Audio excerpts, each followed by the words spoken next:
Good morning, Paul Oneid, head coach, master athletic performance, and lead educator of Coaches Corner University, coming to you live from the morning as usual. It is 6:30. I've been up for a couple hours now, just working. Took on a pretty big project, so getting ahead of it and making sure that I get all my ducks in a row so that I know what I'm supposed to be doing and when I'm supposed to be doing it. And today we're going to go through a little bit of a full day of training for the tactical games. As I mentioned in previous videos, I'm going to be competing in tactical games in 2026, and that's going to be a big departure from powerlifting and bodybuilding. So I want to take you on the journey, going through how I manage my training, how I manage my time, and some lessons along the way. The big lesson for today is going to be how to fuel for different types of training, whether it be strength training, interval cardio, long duration steady state, how you fuel with different fuel types to get the most out of your training. We'll talk a little bit about metabolic flexibility. We'll talk a little bit about intensity of training. We'll talk a little bit about duration of training and how to leverage carbohydrates. So I've been up for a couple hours. This is my second cup of coffee because we know caffeine is life. And I'm going to be doing a interval run this morning. So higher intensity run, leveraging some carbohydrates before I go and do that. This is a Rice Krispie treat with 15 grams of honey on it. So about 35 to 40 grams of carbohydrates along with the caffeine before I go train. Now, typically for my runs, I will do them fasted, and I go through a different protocol to train fasted than I do when I'm doing an interval run, but we're going to test ourselves a little bit today. So come along with me for the day of training. We'll talk about what I eat. We'll talk about how I fuel for the different types of cardio that I'm doing and the different strength training workouts that I do throughout the week. And hopefully you learn something.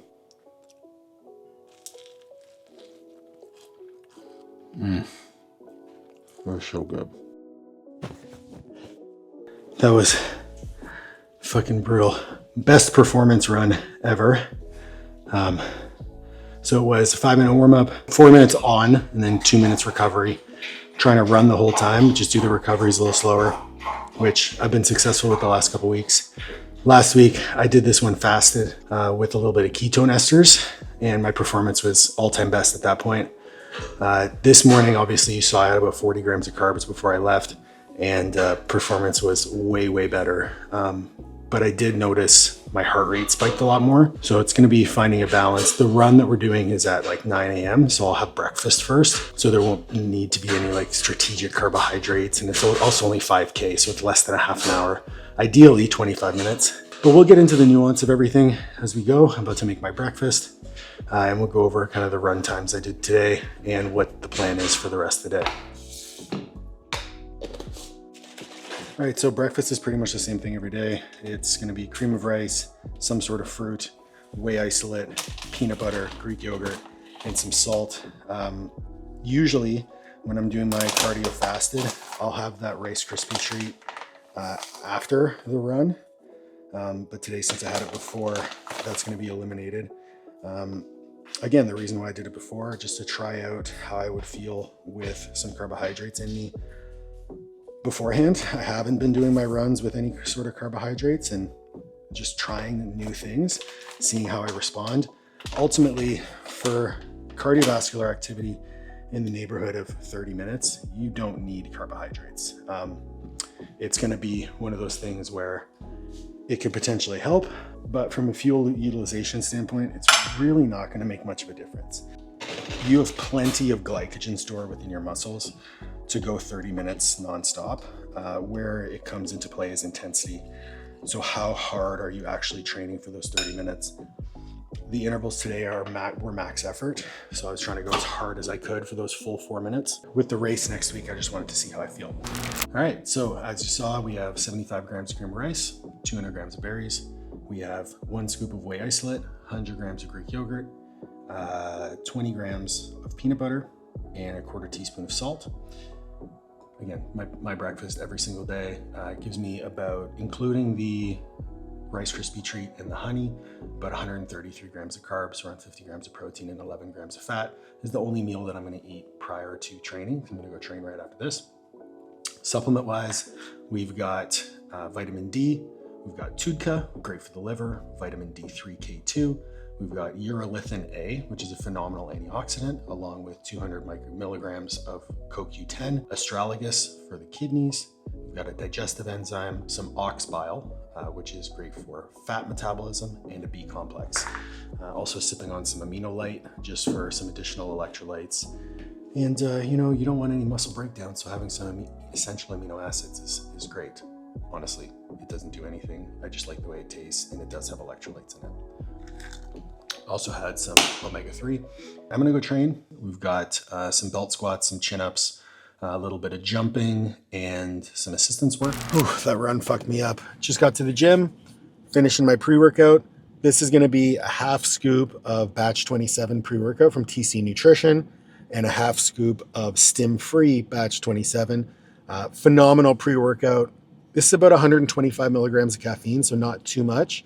I did have the 2 cups of coffee this morning, so I'm not trying to go crazy on caffeine.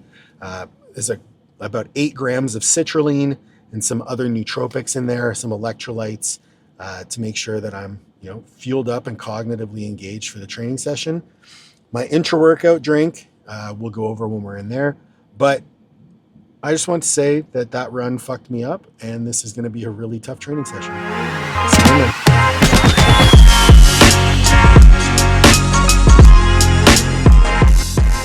All right, the first series that we did was a lateral sprint to change of direction.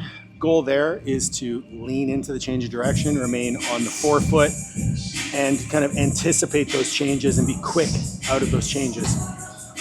I haven't moved my body through space in a long time, and even though I've been doing this for about 12 weeks, I still feel like I'm trying to find my groove. So these very rudimentary drills become very valuable when you repeat them over and over and over again, because that's how you build movement proficiency. Then I went into a lateral bound, obviously not trying to jump as high or as far as I can, focusing on my landing, being quick with my rotation through my hips, again, staying on the forefoot. In between each of those, I was doing a set of dead hangs, so 10 deep breaths, pronated, 10 deep breaths, supinated, alternating between the two. I did 2 rounds of each. And then the third exercise that you saw was a hanging grip switch. Obviously, I don't have access to monkey bars here or any sort of like obstacle courses. So we're kind of making the most of what we have, focusing on coordinating between the leg motion and the switching of the hands. Obviously, all that's going to build grip. We're already pre-fatigued in grip from doing the dead hangs as well. All of this is transitional to tactical gains. Everything that we're doing, building the grip, building the hip stability to move through space and control our bodies, is going to carry over very well to those fitness and shooting rounds. The main priority for me is to get better at running. I've had a really, really good time progressing my running. My times have been improving like crazy. And so all the training is kind of geared towards making me a better, well-rounded athlete. I'm already plenty strong. I'm already plenty muscular, but it's about building that full, for lack of a better word, hybrid athlete capacity. First strength superset is going to be weighted chin-ups with belt squat. We had been running straight sets here. Now we're running into like top set, down set with some different rep protocols. So I'm going to hit my top set here, paused. Then I'm going to go into I'm going to drop the weight by 20% and do 2 sets of double the amount of reps of the top set, but with no pause. And then that third set will be dependent on how I feel, but likely will just be another set of double the reps of the top set.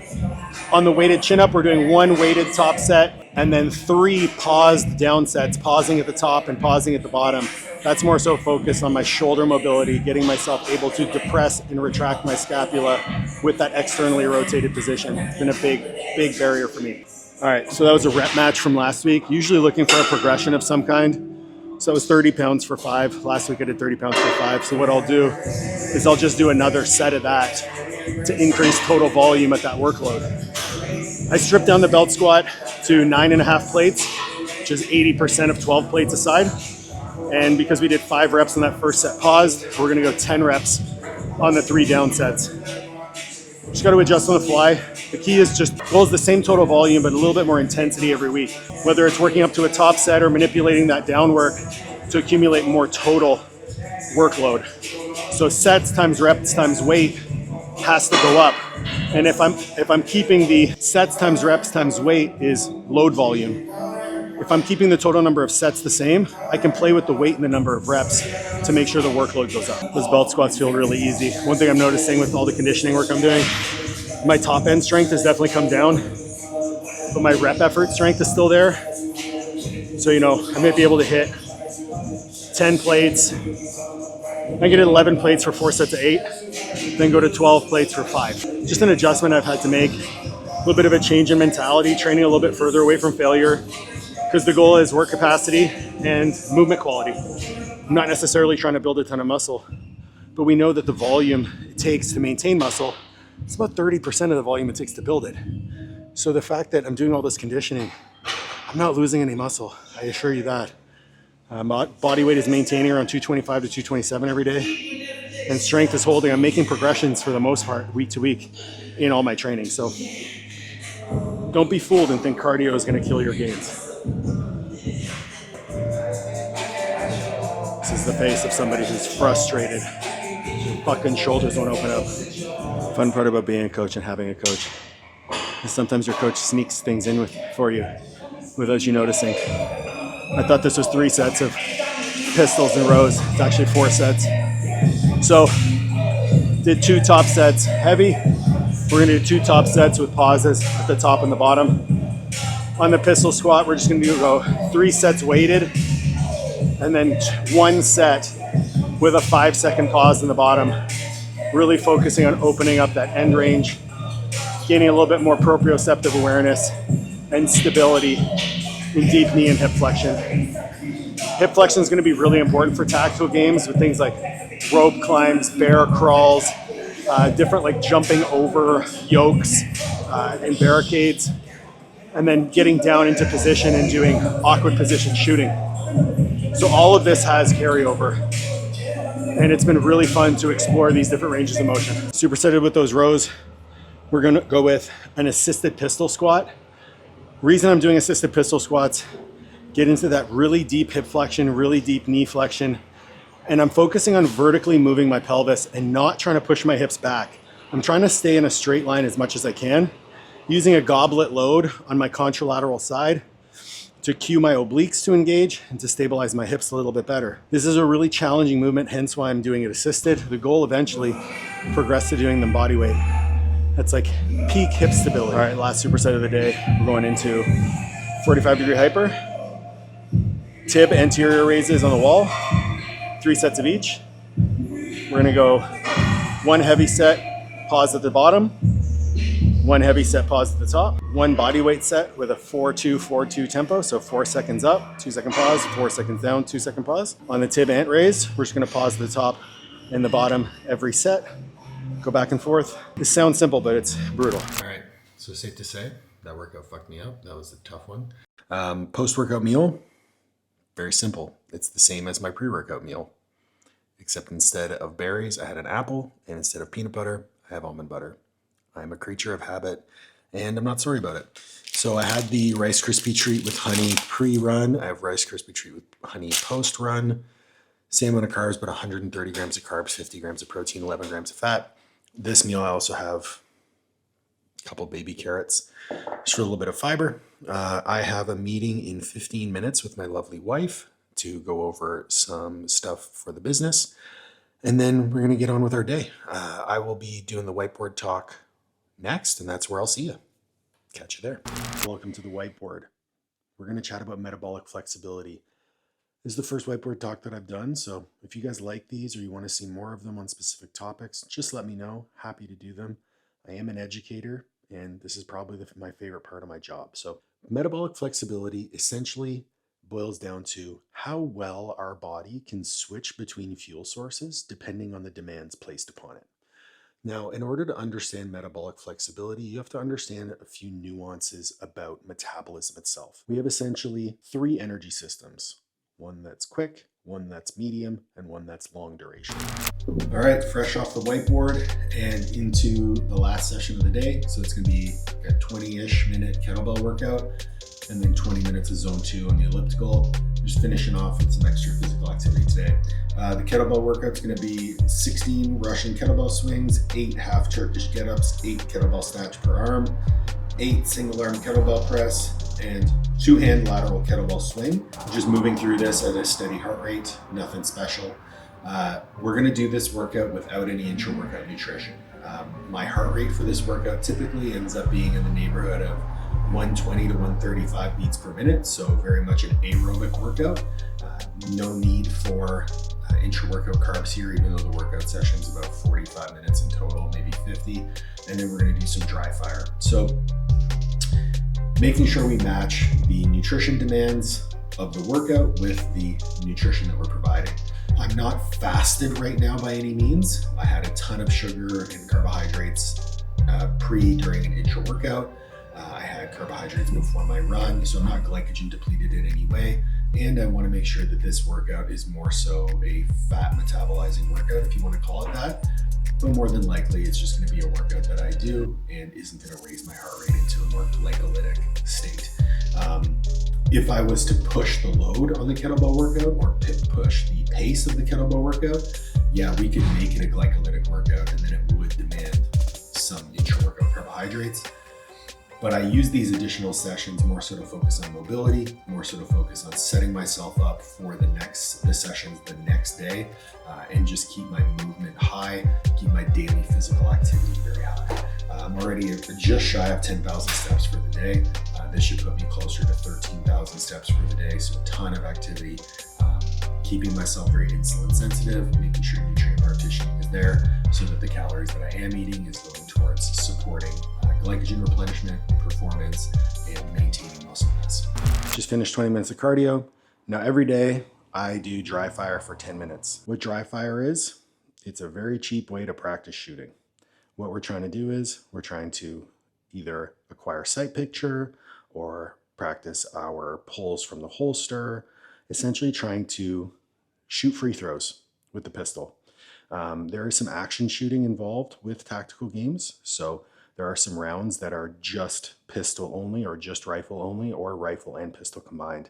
So I do 10 minutes a day shooting free throws, and I alternate between rifle one day, pistol the next, and I just do it here in the garage. You can see behind me, I posted some X's on the wall just to practice acquiring my red dot, and I'm gonna set a timer and go for 10 minutes. I'm very out of practice. Leading to the show, after the show with all the travel, my shooting practice fell off. I've only been able to get to the range a couple of times. And so dry fire is going to be a big focus for me. I'm going to practice just acquiring my sight picture, setting my grip outside the holster. Then I'm going to do a little bit pulling from the holster, and then a little bit pulling from the holster and moving target to target without moving my feet. Other days I will do things where I'm moving and acquiring my sight picture. Today, just going to work on grip, acquiring sight picture, trigger pull. That's it.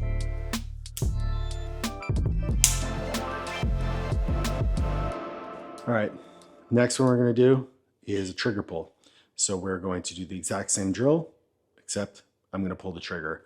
What I'm watching for is a nice even trigger pull, good solid pressure, and my dot shouldn't move off the X as I pull that trigger.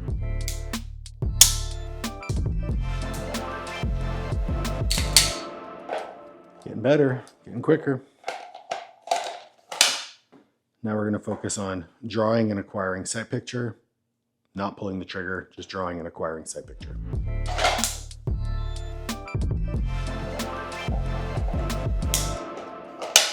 All right, so we've done 5 rounds of 10 acquiring sight picture, 5 rounds of 10 acquiring sight picture, trigger pull, and then we're going to do 5 rounds of 10 from the holster acquire sight picture, and then 5 rounds of 10 acquire sight picture from the holster, pull the trigger.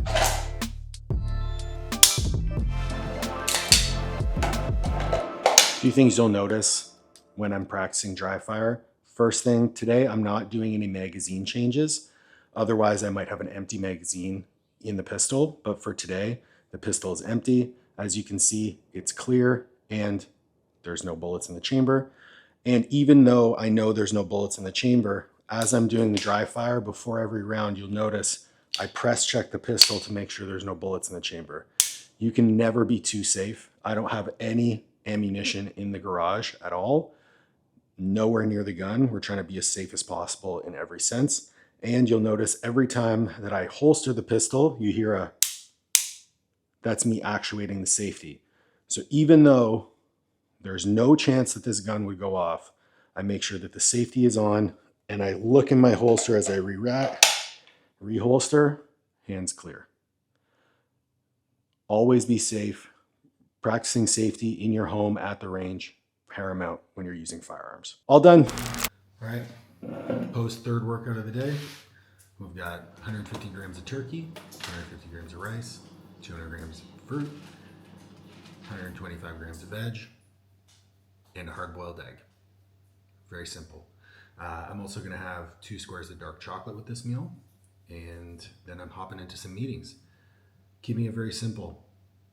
Try to get as many whole food sources of carbohydrates as I can. You'll notice a theme. Every meal that I eat has about 20 to 25 grams of carbs from fruit, and then the remainder of carbs from some sort of rice-based option. Just a little bit easier on my gut, easier to digest, but we're getting a ton of vitamins and minerals, ton of potassium. Every meal is a quarter teaspoon of electrolytes, or a quarter teaspoon of salt, making sure that we get our electrolytes. And, I do treat myself with a little bit of diet soda. All right, so we're the following day. I figured I would give you a little snapshot into the different types of sessions. So I mentioned that on Tuesdays and Thursdays, I do a bike interval workout. So I'm about to do that right now. It's around 9 o'clock. I ate breakfast this morning, started my work day around 4 o'clock, and just chipped away at some things. It's 9 o'clock, so 2 hours after breakfast, I'm gonna do my bike workout. Key here is this session is very high intensity. So knowing that it's very high intensity, it's also around 40 minutes. I'm gonna do a 10-minute warm up, 20 minutes of intervals, 10-minute cool down. I'm gonna be supplementing with some carbohydrates. So with this workout, I'm just gonna have 25 grams of carbohydrates. I typically try to do about 10 grams of carbohydrates per 15 minutes of exercise.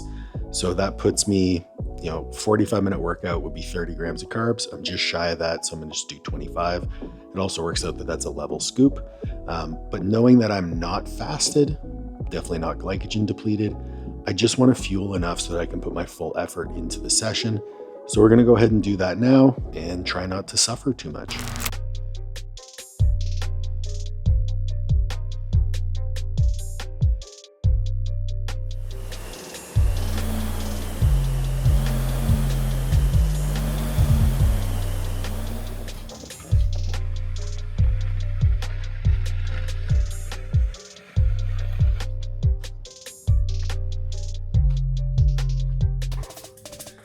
All right, strongman session in the books. We call these manual labor sessions. Just grunt work, 5 rounds. Try to work through it for time. Try to go a little bit faster every time. It hasn't changed. It's been the same session for the last 13 weeks. I've just increased the weights or increased the distances or increased the reps just to keep it under that 30 minutes. That was 5 rounds in 27 minutes. Just over 27:16. Obviously a higher intensity session. So my average heart rate was 132, max heart rate was 150. So we're up into that zone 3 area. 27 minutes, zone 3, you're gonna be glycolytic for part of it. When I'm doing the sandbag, when I'm doing the sled, not so much, more so lactic, but we're gonna be using a lot more glucose as fuel. So I did have 25 grams of carbohydrates. Remember, 10 grams of carbohydrates per 15 minutes of exercise, 20 grams, 25 grams, rounded up, 1 scoop, 25 grams, easy. The only other 2 sessions that you wouldn't have seen throughout the week, I do a low intensity cardio session tomorrow morning, which is essentially 20 minutes of elliptical, 10-minute run, 20 minutes of elliptical, heart rate around 130 on average. So keeping it in zone 2. I will do that session either fasted or with some exogenous ketones, depending on how I feel that morning. And then the ruck. The ruck is 60 minutes long, 70 minutes long, including warm up, and with a 50-pound vest, or 50-pound pack, And that one is going to be more so higher intensity. My heart rate's, averaging in the 145, 150 range, but I choose to do that one fasted because it is very long duration.